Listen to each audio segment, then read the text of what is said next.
عزیز مصر کی کوئی اولاد بھی نہیں تھی، یہ اس کے لیے ایک اچھا موقع تھا۔ اسے اولاد کی خواہش بھی تھی۔ عزیز مصر اور اس کی بیوی نے اسے پالنا شروع کیا۔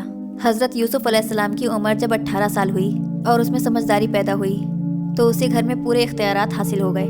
ایسا معلوم ہوتا تھا کہ یہی عزیز مصر کا حقیقی بیٹا ہے۔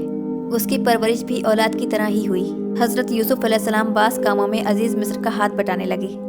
صاحب حیثیت گھرانے میں پرورش پانے کے سبب عادات میں بھی تبدیلی آ گئی۔ انتظامی امور کو انجام دینے کی تربیت بھی حاصل ہو گئی۔ نیکی اور پرہیزگاری میں بھی ایک مثالی حیثیت رکھتے تھے۔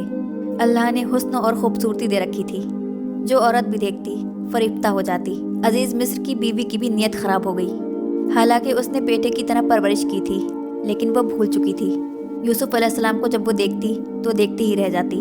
وہ چاہتی تھی کہ ہر وقت یوسف اس کے سامنے ہی رہے۔ عزیز مصر کی بیوی کا نام زلیخا تھا۔ زلیخا نے یوسف کو ترغیب دی کہ وہ اس کے قریب ہو جائے۔ زلیخا کیا چاہتی تھی؟